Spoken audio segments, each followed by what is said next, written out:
할렐루야. 우리 앞뒤분 반갑게 좀 생기가 있게, 눈밖에 안 보이는데 그렇게 반갑게 인사합시다. 또 가정에서도 같이 인사합시다. 영상으로 보시는 분들 주님의 날입니다. 축복합니다. 그래요, 축복하고요, 축복받아야 돼요.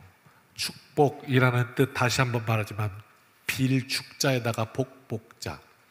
그러니까 우리가 하나님이 축복 주신다 그러면 안 되죠. 그러면 이제 국어 잘못 쓰는 거죠.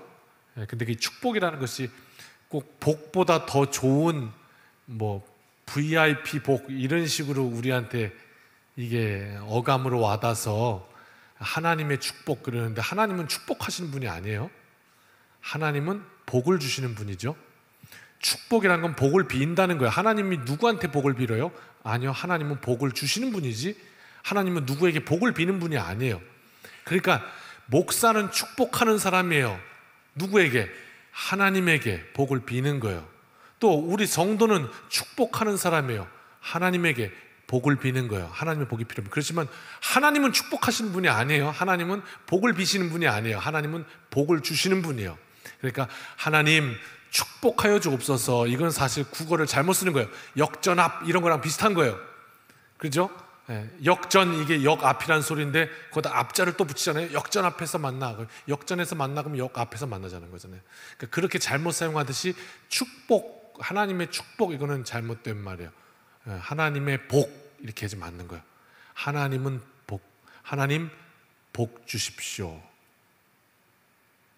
또 하나님 제가 축복합니다. 이게 이제 맞는 거죠. 그런데 이걸 알잖아요. 이제 이렇게 알면요, 어디 가서 누군가가 또 어떤 목사님이 기도하시다가 하나님 축복을 주옵소서 그러면 또 아이, 저 목사님 저 국어 모르네, 카톡 빨리 꺼요. 그렇게 될 수 있단 말이에요. 그러니까 그러면 안 되고, 그러면 또 그냥 그 복을 말씀하시는구나 이렇게 찰떡같이 알아들으면 돼요. 우리가 쓰기는 잘 쓰고 혹시 실수하더라도 그렇게 찰떡같이 알아들으면 돼요. 다르다 틀리다 엄청 틀려요. 너와 나는 다른 거고, 이렇게 틀린 건 틀린 거예요. 그거는 잘못된 걸 말할 때. 근데 그거랑 그거랑은 틀려 이렇게 말하면 안 돼요. 국어를 잘못 사용하는 거예요. A와 B는 달라 이렇게 말해야죠.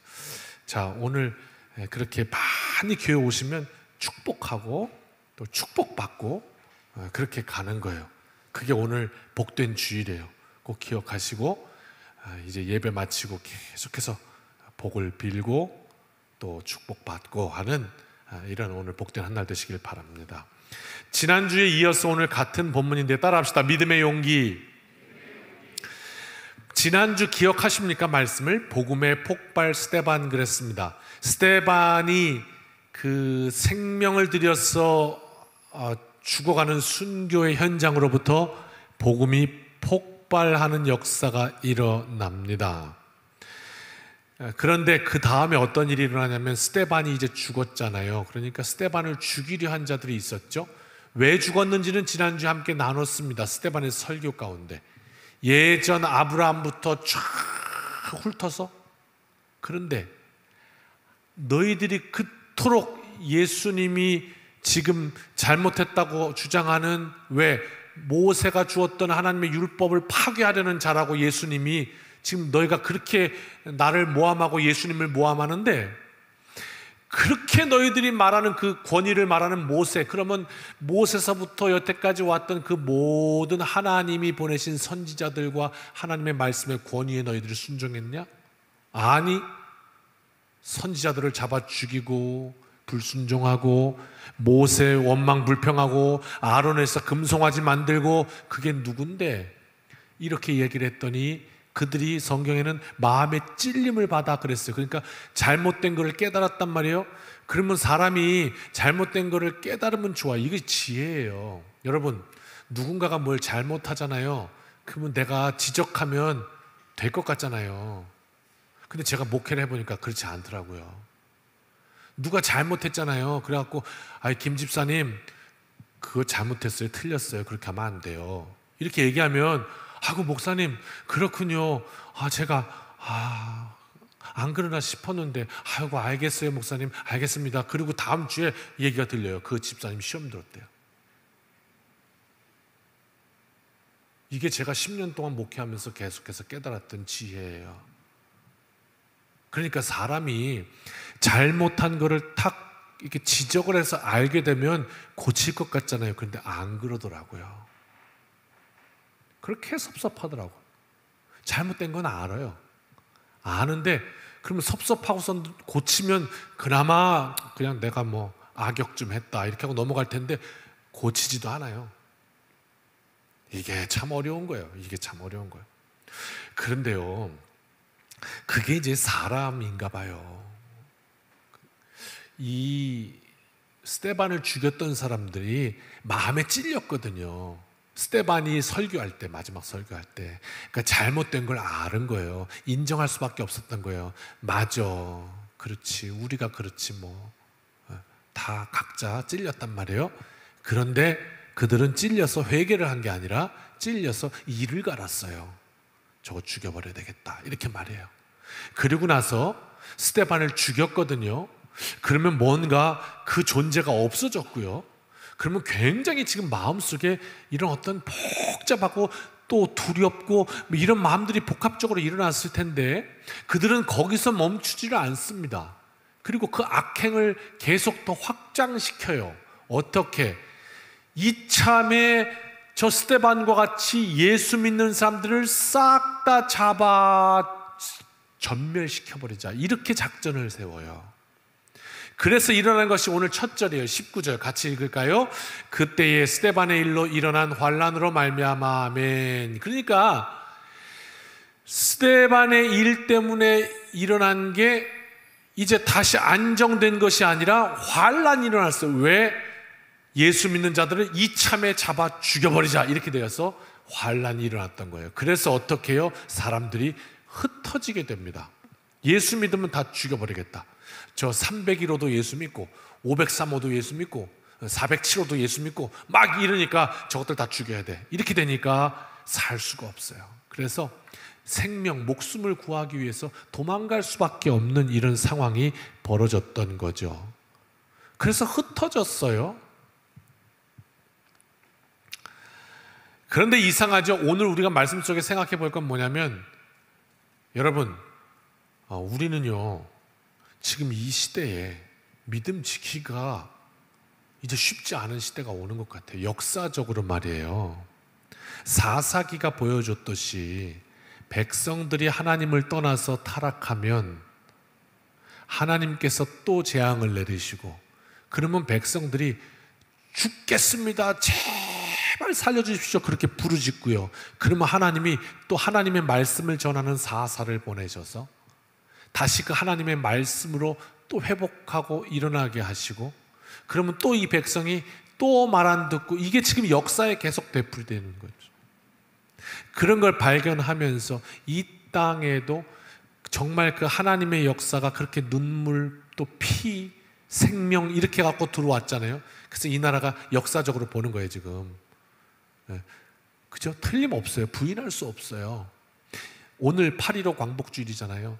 이 나라가 광복을 맞게 되는 그 과정의 가장 중심부에 그리스도인들이 있었거든요. 그래서 이 나라가 또 이렇게 다 이렇게 성장하게 되었죠. 하나님의 은혜로 고백합니다. 그런데 이제 앞으로 우리가 신앙생활하기 참 어려운 시대가 오겠구나 하는 것을 이렇게 우리가 감으로 느끼게 돼요. 그러면서 그런 고백도 한다니까요. 하나님 정말 필요로 하실 때 혹시 그렇게 생명으로 응답해야 될 시기가 오는 겁니까? 이렇게 기도하기도 하는데 이제 그런 거죠. 그러면 중요한 건 뭐냐면 지금 이 사람들이 뭐라고 평가를 하냐면 기독교에 대해서 전문가들이 이야기하기를 이 시대 또 특별히 이런 어떤 코로나의 어려움까지 겹쳐지면서 이 코로나가 지나고 나면 기독교 인구가 절반으로 줄 것이다 이런 통계를 내놨거든요. 예측을. 보시면요, 어려움이 왔다. 그랬더니 어떻게 하느냐? 믿음을 버린다. 이거는 이제 어떤 개념이냐면 그동안의 믿음이라는 것을 액세서리처럼 했다.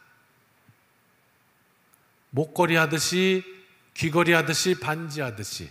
그랬다가 어려움이 오니까 이것부터 빼, 이렇게 해서 신앙부터 치워, 이렇게 되는 거죠.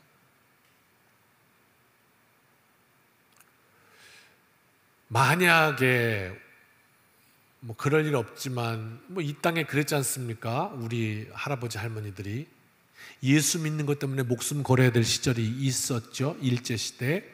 그러면서 신사참배 반대하다가 주기철 목사님 돌아가셨잖아요. 그러면 그런 상황 가운데 와가지고 지금 일본군이 지금 다 여기 왔단 말이에요. 딱 서가지고 다 나와. 예수 안 믿는다고, 예수를 믿지 않는다고 그러면 여기 통과시켜 줄 거고, 아니면 여기서 다 죽어 라고 말하면 참 무섭겠죠. 두렵겠죠. 일단 느껴지는 감정은 너무너무 두렵죠. 그 다음에 우리의 결단이 이제 필요하겠죠. 그러면 우리도 미처 알지 못했던 나의 믿음의 척도가 거기서 툭 하고 튀어나오겠죠. 그게 증거가 되겠죠. 그런 거잖아요. 목숨 앞에서만 진실이 딱 가려지죠. 정말 못할 것 같은 두려움에 있던 그 엄마도 자식 새끼가 물에 빠지면 두려운 줄을 모르고 자기 생명을 걸고 갑자기 어디서 힘이 나오는지 그냥 글로 들어가요. 그런 거 아니에요? 네. 마찬가지로 그런데 이 스데반의 일로 흩어졌던 교인들이 이제 환란이 오니까 흩어졌는데 그러면 복음을 버려야 되잖아요. 나 이제 예수 안 믿어 이렇게 하고 살 수도 있잖아요. 왜? 내가 지금 예수 믿는 것 때문에 이렇게 손해를 보고 예수 믿는 것 때문에 이렇게 지금 내가 환란을 경험했는데 이제나 나 교회 그만 다녀야 되겠다 이럴 수 있단 말이에요. 현대 우리 얘기로 바꾸면. 그런데 그들이 그러지 않았다고 성경이 얘기해요. 이게 첫 번째 물음표예요. 그들은 흩어졌음에도 불구하고 구브로 안디옥까지 이르러서 복음을 전했다. 계속해서 그리스도인인 신앙을 지켰다. 이게 1번이에요. 물음표. 도대체 그들이 가졌던 그 생각은 뭘까? 정말 어려워서 내가 이사를 가고 피난을 가고 어려움을 당할지언정 내가 예수 믿는 사람이다. 이걸 갖고 있었다는 거 하나. 1번. 그 다음 2번은 두 가지 할 건데, 분명히 그들은 그 전에 베드로와 고넬료 사건에 의해서 베드로는 사도였고 고넬료는 이방인이었는데, 백부장이었는데, 서로 하나님이 환상 중에 기도 시간에 보여주시면서 둘을 만나게 하셨잖아요. 그리고 거기서 성령의 역사 속에서 고넬료 이방인의 집에 세례를 베풀었잖아요. 그 일로 베드로가 거기 갔다고 그냥 뭐라고 하는 사람들 앞에서 가서 설명했잖아요. 이방인에게도 회개의 세례를 주셨다고. 그랬더니 거기 있는 사람들이 그 성령의 역사를 인정하고 과연 하나님께서 이방인에게도 생명의 세례를 주셨다 고백했단 말이에요. 그러면 이제는 어떻게 되는 거예요?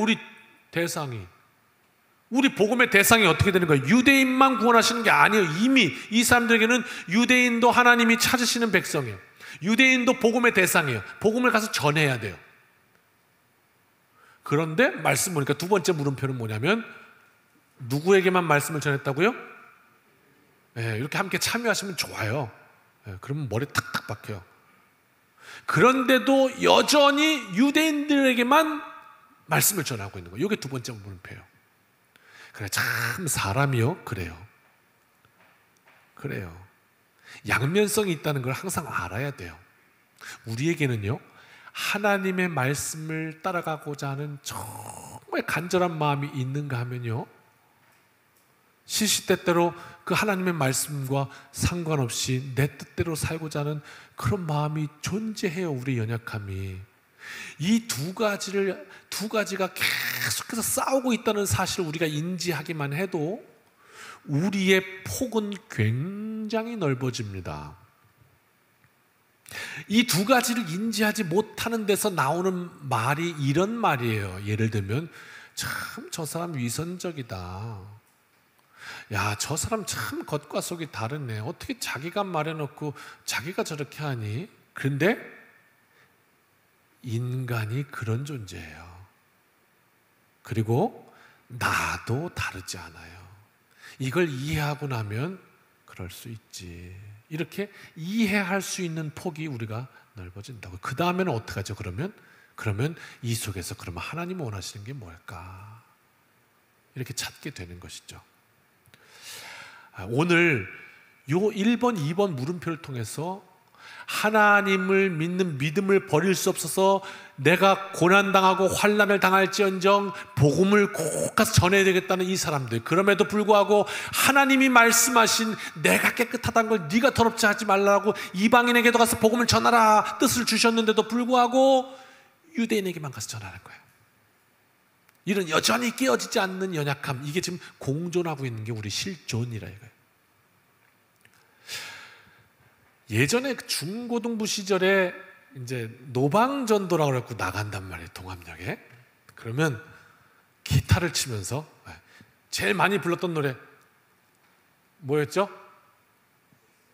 예수 믿으세요. 그러면 불러요.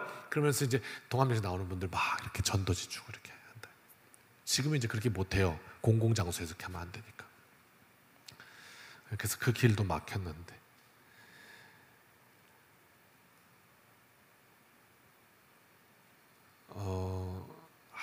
그렇게 무섭게 쳐다보지 마시고 이렇게 좀 이렇게 사랑스러운 눈빛으로, 그렇게 목사를 쳐다보면 목사가 이렇게 사랑스러워지고요. 오늘 또 설교 장난 아니게 길겠다 이렇게 쳐다보시면 어려운 거야. 이렇게 예쁘게 쳐다보시죠. 자, 보세요. 노방전도를 나갔네요. 그래갖고 기타를 치면서 막 예수 믿으면서 찬양하네요. 근데 옆에서 누가 뭐라고 하냐면, 심지영 권사님, 이제 중고등부로 돌아갑시다. 우리 재현 형제 가가지고 재현 형제가 이거 좀 전도지 좀 하죠. 그러면 우리 심지영 권사님은 그런 거 그 잘 하시는 편인가요? 네, 그래도 이렇게 적극적으로 잘 하시죠. 네, 이렇게 자, 그래도 쉽지는 않죠. 모르는 얘기 이렇게 하는 게. 그러니까 누구도 쉽지 않았을 거예요. 그거 이렇게 돌리는 거.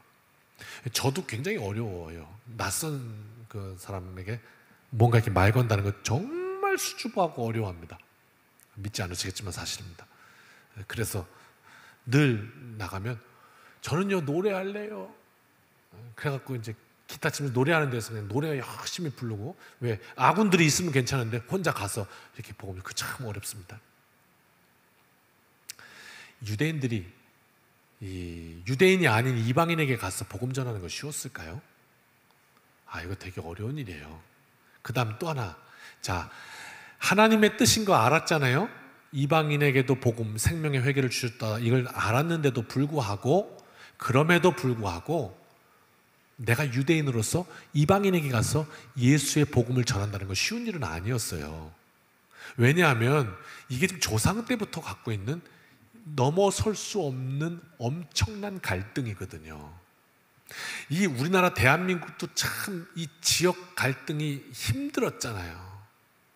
지금 이제 그래도 많이 완화되고 있는 것 같지만 참 이것 때문에 우리나라 역사에 정말 손해 많이 봤어요.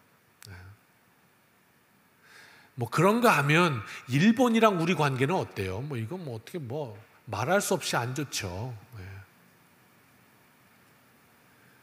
그렇게 할아버지 때부터 원수 관계인데 그들에게 복음을 전하려니 이게 입이 떨어지겠어요? 근데 나는 그렇다 쳐요. 나는 예수의 사람이고 나는 결단했고, 그래, 그리고 성령의 회개를 이방인에도 주셨어, 인정했다고요. 그래서 전하려고 해도 저 사람이 어떨지를 모르잖아요. 내가 좋은 마음으로 가도 저 사람에게는 내가 원수 같을 텐데 혹시 웃는 얼굴에 침 탁 뱉으면 어떡해요? 예수 믿으세요 그랬다가 딱이 한 대 때리면 어떡하냐고요. 그런 두려움도 있었을 거예요. 이런 여러 가지 인간적인 연약함으로 인해서 다가가지 못하고 유대인에게만 복음을 전했던 거, 이런 거 아니겠어요? 그런 거죠. 그런데요, 그 가운데 놀라운 일이 일어납니다. 이게 오늘 말씀 우리에게 얘기하고자 하는 바고요, 우리의 삶을 통해 도전하는 바고요, 그 다음에 오늘 우리가 이 한 주간 동안 지금 오늘 말씀 듣고 결단하고 그렇게 살면 이번 한 주간에 놀라운 일을 보는 거, 이거거든요. 기가 막힌 얘기거든요. 20절 같이 읽습니다. 시작. 그 중에 구브로와 구레네 몇 사람이 안디옥에 이르러 헬라인에게도 말하여 주 예수를 전파하니. 안디옥은 이방의 도시, 이방인의 도시잖아요. 그러니까 지금 흩어졌던 그 몇 사람이 이방인의 도시에 이르러서, 헬라인이 이방인이에요. 헬라 사람들, 그리스 사람들에게도 주 예수를 전파하기 시작한 거예요. 이런 거죠. 다 못해요. 네가 해, 네가 해. 난 못하겠어. 네가 해. 나는 있잖아, 교회에서 그냥 봉사하는 거는 어떻게 하겠는데, 나 전도 진짜 못하겠어. 그럼 네가 해, 네가 해. 야, 나 그거는 내가 할 수 있는데, 야, 그거는 나 못하겠어. 새가족 이렇게 맞는 거 못해. 그건 네가 해, 네가 해. 뭐 이런단 말이에요. 근데 그러고 있는데 몇 사람이 그래도 하나님이 그렇게 하라고 하셨잖아. 생명의 회개를 주셨다면서. 요단강도 있잖아, 믿음으로 발 디딜 때에 갈라졌어요. 그러니까 오늘 우리가 말씀을 열심히 들어도 그 말씀으로 이제 내일부터, 아니 오늘부터, 이 시간부터 결단하고 그 말씀대로 순종해서 하나님 앞에 고백하면서, 하나님 지금 이런 상황이 내게 왔네요. 근데 저 말씀으로 이렇게 할래요. 그리고 딱 디디는 순간에 거기서 역사는 일어나죠. 성령의 역사는. 하나님이 살아계심을 거기다가 딱 새기시죠. 참 신비하죠. 이런 거 우리가 경험하면. 날마다 경험할 수 있어요. 날마다. 우리가 믿음으로 살면 하나님은 그 믿음 위에 날마다 역사하시니까요. 그래서 이 사람들이, 그래,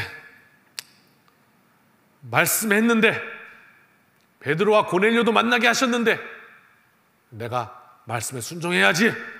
그리고 전하자. 그래서 전했단 말이에요. 믿음으로 용기를 냈다고요. 결단을 했다고요. 그랬더니 그 일로부터 어떤 역사가 일어나는가 한번 보시고, 저는요, 이게 말씀으로 도전하기는 이런 역사들 가운데 우리의 삶이 막 보였으면 좋겠고, 그리고 하나님, 나도요, 이런 어떤 그 갈망과 열망이 일어났으면 참 좋겠어요. 그런 마음으로 지금 갑니다. 이 용기를 낸 사람들에게 어떤 일이 일어나는 줄 아세요? 말씀은 이렇게 얘기합니다. 같이 읽습니다. 주의 손이 그들과 함께 하심에 수많은 사람들이 믿고 주께 돌아오더라. 아멘. 한번 따라합시다. 주의 손이 나와 함께 하심에. 다시 주의 손이 나와 함께 하심에. 다시 한번 손 펴서요, 축복하면서 자신을 축복합니다. 주님의 손이 나와 함께 하심에. 아멘. 주님의 손이 함께 하시길 축복합니다. 믿음으로 발걸음을, 용기를 냈더니 주님의 손이 함께 하셨다고요. 그들과 그 발걸음을 디뎠던 그들에게. 그랬더니 어떤 열매가 있냐? 수많은 사람들이 믿고 주님께 돌아온 거예요. 놀라운 일이 일어났어요. 야, 이 믿음, 그러니까 우리가 어려움을 당하면 참 기죽기 쉬워요. 어려움을 당하면 참 이렇게 좀 그래요. 위축되고요. 그런데 그 순간에 믿는 사람들한테는 어떤 메커니즘이 작동하냐면, 믿음이라는 것이 불이 딱 켜져요. 스위치 온. 그러면 갑자기 믿음이 뻥 하고 일어나가지고 그 안에 용기를 내게 하죠. 믿음이. 왜? 하나님이 함께 하시니까. 그랬더니 거기에 하나님이 하시는 일이 딱 하고 드러나는 거죠. 이런 일이란 말이에요. 그런데 참 신비하게도 그 하나님이 하시는 일은 말씀대로 언제나 내 생각과는 좀 다르더라고요. 제 경험으로는. 내 생각은 너의 생각과 달라 하신 그 말씀처럼 참 그렇게 가면 안 될 것 같았는데 하나님이 그렇게 역사하셔서 하나님의 뜻을 이루시는 것들 너무 많이 경험했어요. 미국에 있을 때 말이에요. 아유, 주님 오신다. 아유, 가운데 문이 그냥 확 열리는. 미국에 있을 때 말이에요, 부교역자로 있을 때 교회가 참 어려웠습니다. 어떤 한순간에요. 그러면서 굉장히 교회가 어려워졌거든요.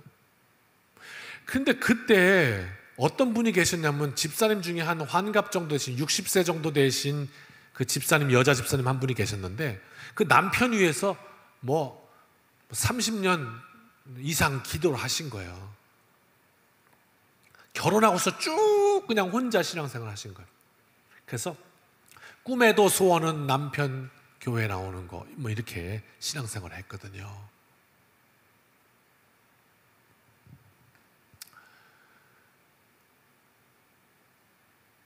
교회가 어려우니까요,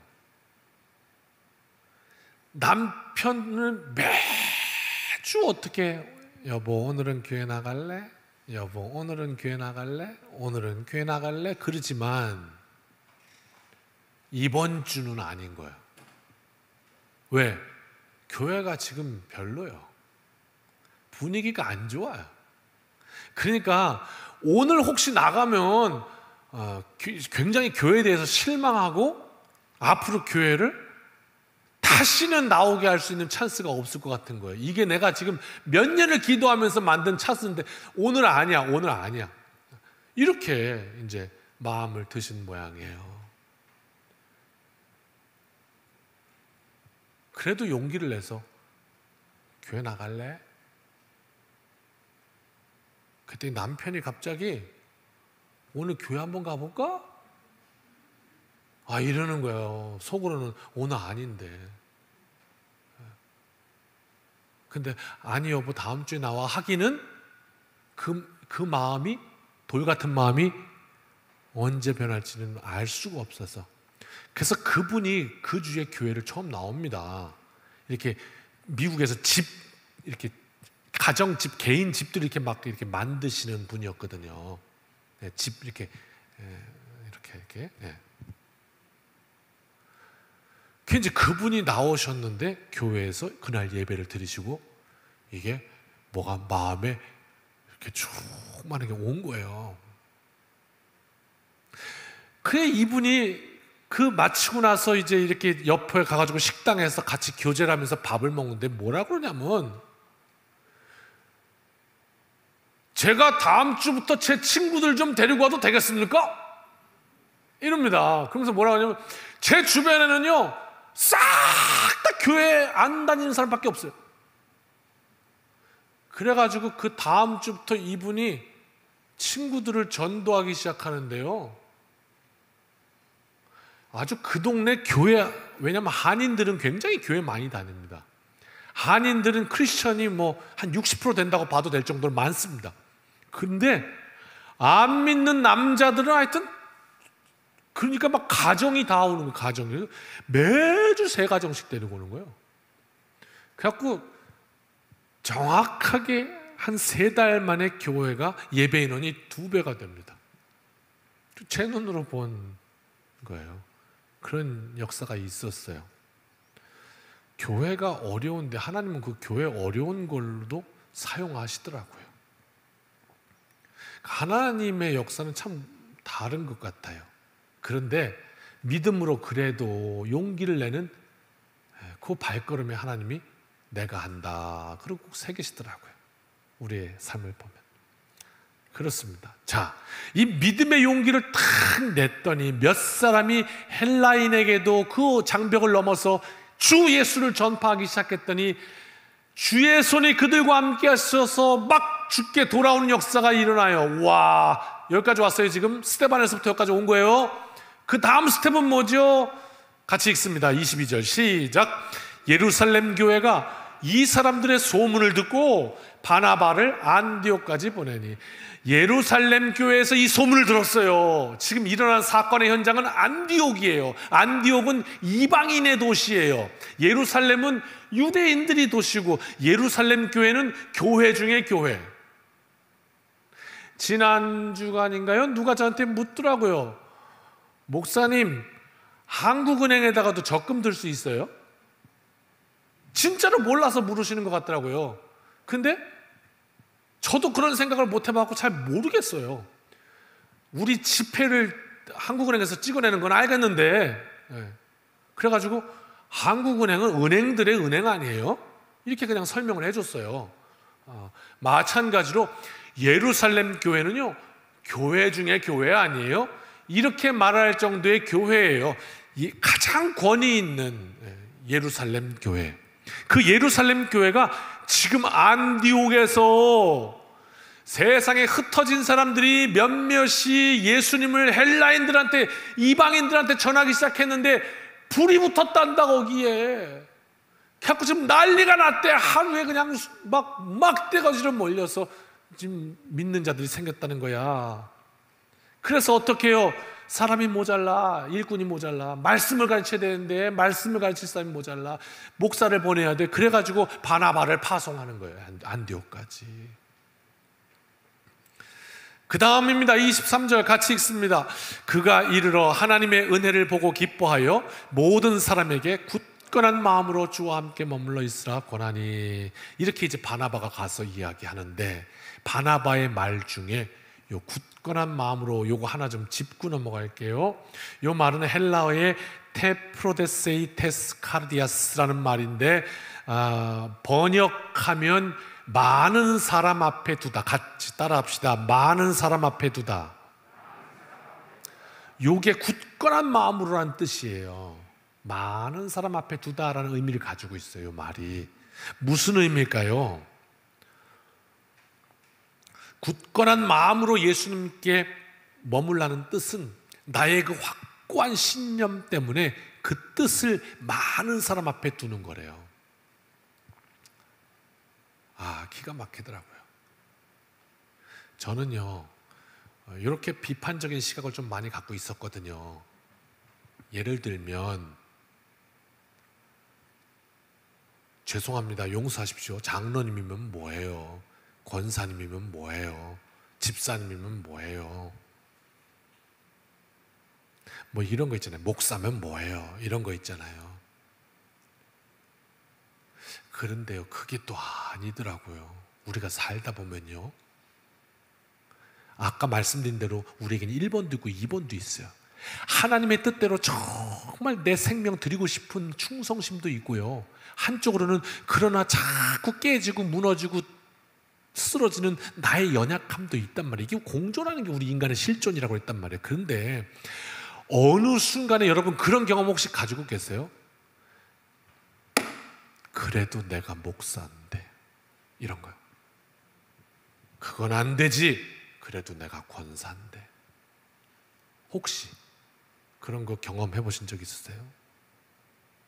그건 아니지. 그래도 내가 장로인데.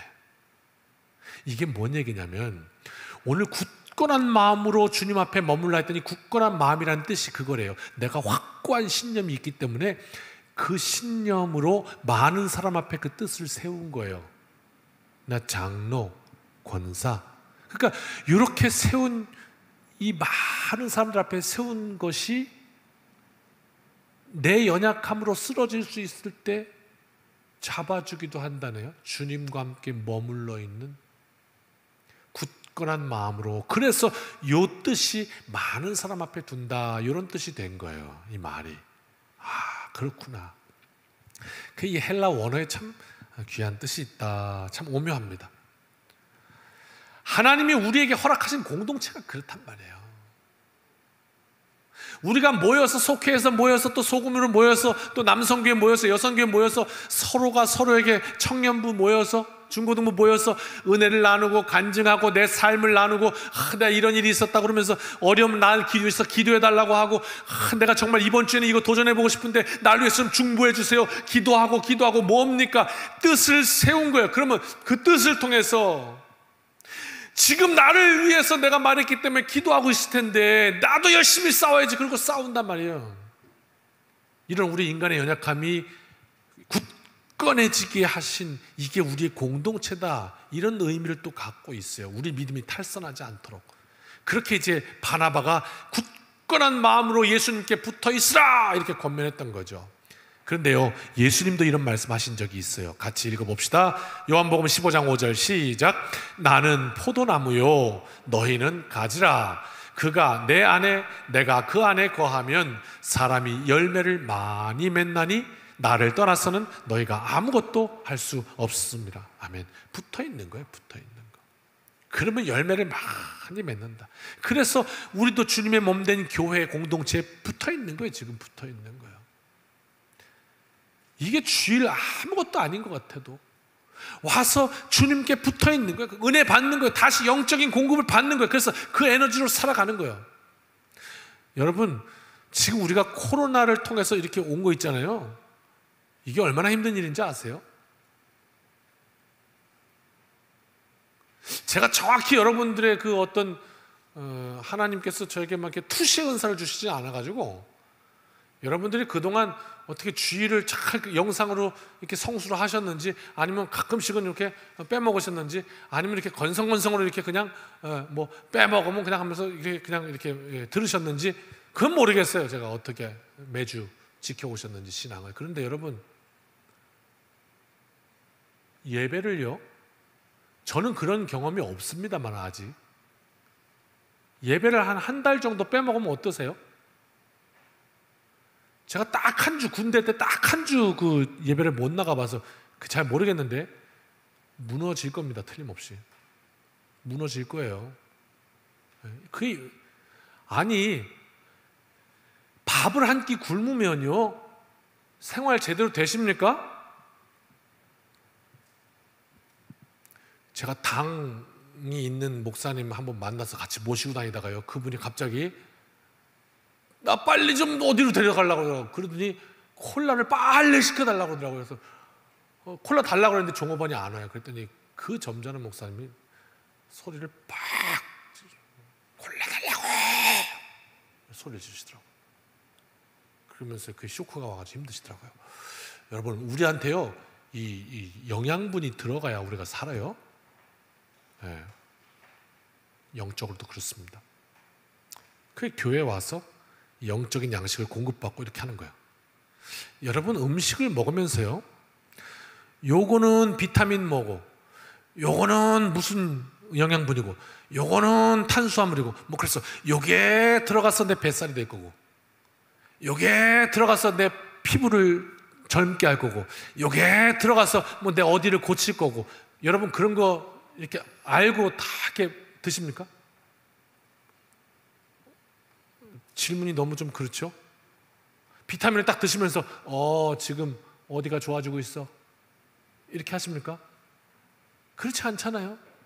즉 무슨 얘기냐면, 음식을 먹는데 그것이 어떻게 작용하는지 우리는 알지 못해요. 그런데 몸이 그것을 증거해 줍니다. 우리가 교회에 나와서 영적인 양식을 공급받을 때 우리는 뒤돌아보면 비로소 깨닫게 됩니다. 그래서 내가 건강했구나, 그래서 내가 흔들렸구나 알게 된단 말입니다. 그렇게 굳건한 마음으로 붙어 있으라 이렇게 말한단 말이에요. 지금 바나바가 그렇게 공동체가 이제 형성됐습니다. 그랬더니 그 다음 스텝입니다. 24절 같이 읽습니다. 바나바는 착한 사람이요 성령과 믿음이 충만한 사람이라 이에 큰 무리가 더하더라. 아멘. 그랬더니 거기에 큰 무리가, 지금으로 따지면 대형 교회가 탄생합니다. 어디에? 이방인의 도시였던 안디옥에, 그 복음의 불모지에 어마어마한 큰 에클레시아 교회가 생기는 것입니다. 그런데 이제 거기에 굳이 바나바는 착한 사람이요 이렇게 말씀하면서 우리에게 또 도전합니다. 옆분과 졸릴 시간 됐으니 한 번만 체크하고 갑시다. 축복합시다. 우리 착한 사람 됩시다. 참 쑥스럽죠? 가정에서도 착한 사람 됩시다. 착한 사람 됩시다. 그래서 일꾼이 모자란 거예요. 또 너무 많이 모이니까. 그래서 그 다음 절 이제 목사가 또 필요해요. 그래가지고 같이요, 바나바가 사울을 찾으러 다소에 가서 만남에 안디옥에 데리고 와서 둘이 교회에 1년간 모여 있어 큰 무리를 가르쳤고, 제자들이 안디옥에서 비로소 그리스도인이라 일컬음을 받게 되었더라. 이거 지난주 첫 시간에 했죠. 그리스도인이란 호칭, 크리스천이란 호칭이 여기서부터 시작됐어요. 바울을 데리고 왔어요. 그리고 사역이 막 확장됩니다. 놀라운 일이 일어납니다. 자, 정리합니다.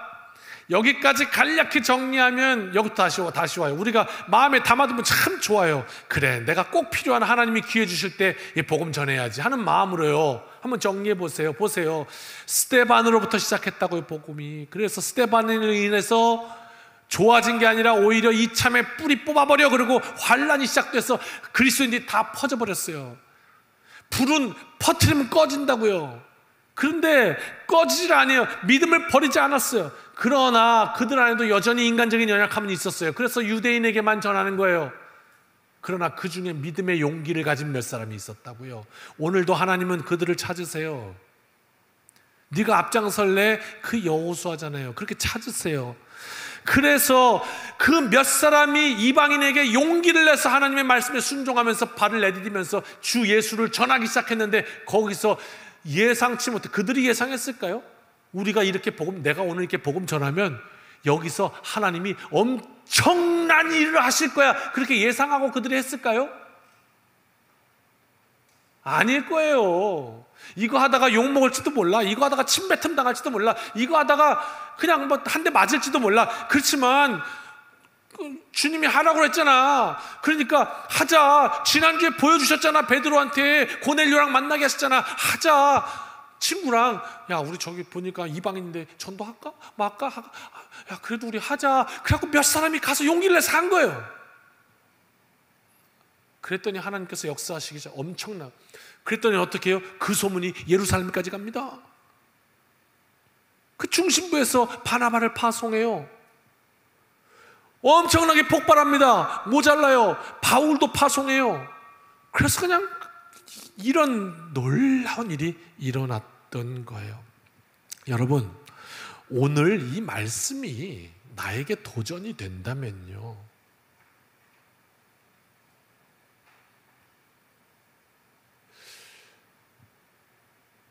우리도 우리의 삶의 현장에 하나님, 근데 제 삶이 지금 너무 어려워요, 이렇게 주저앉을 게 아니에요.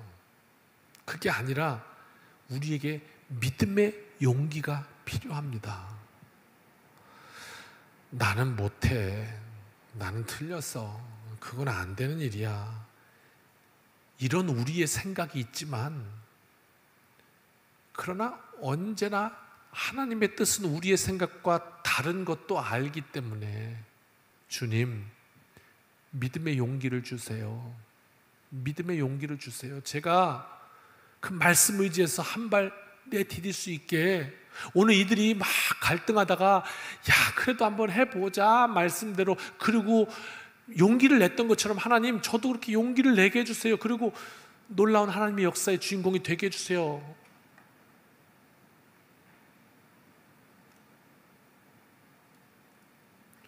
그리고 나서 말씀을 따라서 전혀 이제껏 걸어보지 못했던 낯선 길이지만, 서툰 길이지만 성령 의지에서 우리의 용기를 낸다면, 하나님은 거기서부터 이 한 주간도 놀라운 폭발, 하나님의 역사를 경험하게 하십니다. 이것이 오늘 말씀입니다. 뒤에 붙은 건 부록이에요. 부록. 잡지책도 보면 부록이 있죠.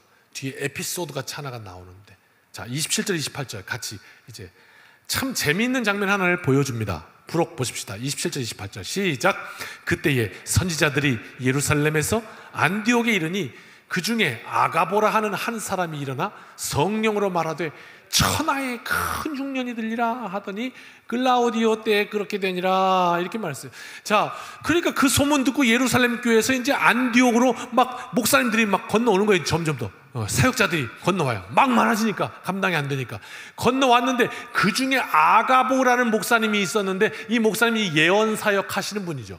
그래서 와가지고 성령으로 예언을 했네요. 뭐라고요? 천하의 흉년이 들 것이오, 성령께서 말씀하십니다, 이러고 이제 예언을 했단 말이에요. 그랬더니 실제로 이 역사 가운데, 인류 역사 가운데 이 클라우디우스 황제 때 어마어마한 흉년이 옵니다. 그런데 여러분, 말씀이 왜 이렇게 얘기할까요? 왜 굳이 흉년을 주셨으며 그 흉년을 주시면서 왜 굳이 그 앞에 흉년이 온다고 말하게 하셨을까? 그 하나님이 뭔가 뜻이 있으니까 그러셨을 거 아니에요. 그게 뭘까? 이런 생각 말이에요. 기가 막힌 장면이 펼쳐집니다. 29절과 30절입니다. 시작. 제자들이 각각 그 힘대로 유대에 사는 형제들에게 부조를 보내기로 작정하고 이를 실행하여 바나바와 사울의 손으로 장로들에게 보내니라. 무슨 얘기냐면요, 말 그대로 클라우디우스 황제 때 어마어마한 흉년이 일어나서 이 예루살렘 쪽이 다 지금 참 어렵습니다. 이 홍수 때문에 우리나라도 큰 어려움을 겪고 있는데 그렇게 큰 흉년이 일어났어요. 그랬더니 이 선교지인 안디옥 교회에서 안디옥 교회 교우들이 우리 예루살렘 교회를 위해서 구제 헌금하자 이렇게 된 거예요. 그래갖고 이쪽에서 헌금을 했는데 그게 무슨 적은 액수가 아니라 오늘 우리로 따지면 뭐 수십억에 해당하는 어마어마한 구제 헌금을 일로 보내는 거예요. 근데 그거를 예고했단 말이에요. 예고. 그냥 갑자기 그런 상황이 와가지고 어찌어찌 하다 보니까 이렇게 된 게 아니라 이 아가보라는 목사를 통해서 예언하게 하시고 그대로 되게 하시고 이쪽에서 저쪽으로 돈이 넘어가게 하시면서 예루살렘 교회가 구제헌금을 받게 하셨어요. 하나님이. 이게 무슨 뜻이겠냔 말이에요. 놀랍습니다. 스데반에서부터 시작된 복음이 믿음의 용기를 낸 사람들로부터 이어져서 오늘 이 환난을 통해서 어려움이지만 하나님은 언제나 우리의 어려움이 있지만 그 어려움을 통해 역사하시는 하나님이십니다. 그 하나님이세요. 그래가지고 이렇게 됐어요. 이 말씀 장면을 지나는데 제가 큰 회개를 했습니다. 여러분, 이런 얘기인데요, 우리가 말레이시아 난민학교를 통해 우리가 헌금을 해가지고 학교를 운영하고 그들을 돕고 있습니다. 그런데 가만히 보니까 오늘 이 장면을 보니까 나는 메이저, 그들은 마이너, 나는 1군, 그들은 2군, 나는 좀 우월하고 그들은 좀 열등하고 이런 생각이 없다고 생각했는데 없는 게 아닌 건 아닐까, 이런 물음표가 갑자기 떠올랐습니다. 혹시 내가 그 아이들 보면서 막 코 흘리게, 그리고 막 그 어려운 데서 생활하는 막 그 닭 썩은 냄새들, 막 이런 시궁창 냄새들 나는 그런 아파트에서 사는 아이들 거기 가면서 그냥 그 아이들을 불쌍히 여기고 그런 마음 가운데 혹시 은근히 내가 기분이 좋은 거 아닐까? 아마 그런 생각이 들더라고요. 그런데 우리가 큰 어려움을 만났어요. 그랬더니 그 말레이시아 난민학교에서 우리를 위해서 헌금해가지고 우리를 돕는다고 빵하고 때려갖고 왔다고요. 근데 우리는 그걸 받을 수밖에 없는 거예요. 자존심 안 상했을까? 그동안에 하나님이 택하신 백성이라고 우리가 선민이라고 그래서 저들을 개같이 여기고 그저 하나님이 말씀하셨으니까 그냥 하기는 했는데 그런 가운데도 여전히 편견이 뭐 하긴 하지만 그래도 우리보다는 열등하지. 그런데 하나님은 선지자를 통해서 예언케 하시고 환난을 통해서 그 흐르는 물의 방향을 거꾸로 틀어버리십니다. 이쪽으로.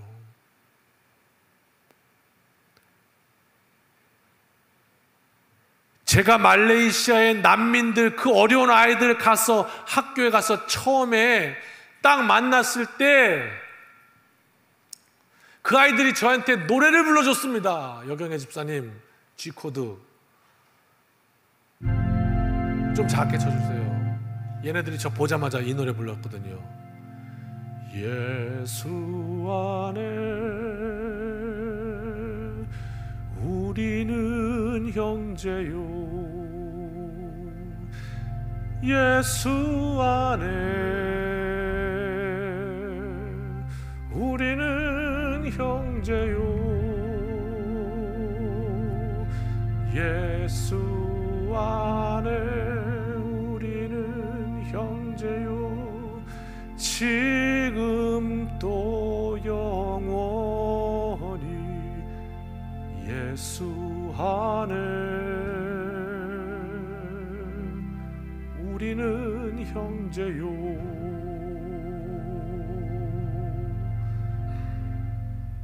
이 노래를 처음에 불러줬거든요.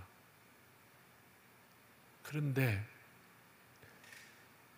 그들이 노래하면서 의미했던 그 형제와 내가 생각하는 그 형제가 의미가 좀 달랐구나 하는 것을 고백하게 됐습니다. 하나님 앞에.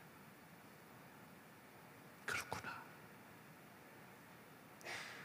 그래서 오늘 이 아가보라는 선지자 통해서 예언케 하시고 이 환난을 통해서 어려움을 통해서 물이 거꾸로 흐르게 하시고 그래서 이제 비로소 예루살렘 교회와 안디옥 교회가 형제임을, 그리스도 안에서 하나임을 알게 하시는 사건이 되었던 겁니다. 이것이 복음의 역사였습니다. 이 복음의 역사는 정말 그들을 향해서 내 형제요 하는 마음으로 순종했던 그 몇몇 사람들로부터 시작되었습니다. 믿음의 용기를 내십시오. 하나님의 엄청난 은혜가 기다리고 있습니다.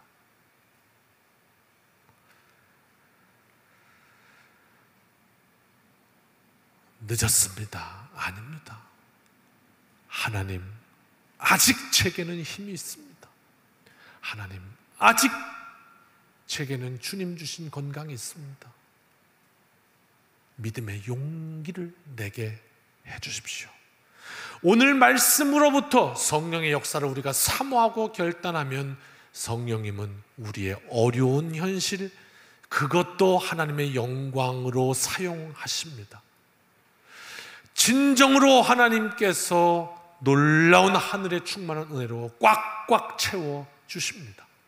말씀으로 결단하고 이 한 주간도 지치지 말고 넘어지지 말고 멈칫거리지 말고 믿음의 용기로 힘차게 나아가는 능력의 한 주간 되시기를 주님의 이름으로 축원합니다. 기도하겠습니다. 믿음으로 용기를 내는 한 주간 되게 하시고 그 가운데 성령의 역사로 응답하시며 충만하여 하나님의 역사를 보도록 이 한 주간 주여 우리와 함께하여 주옵소서. 예수님의 이름으로 기도드립니다. 아멘.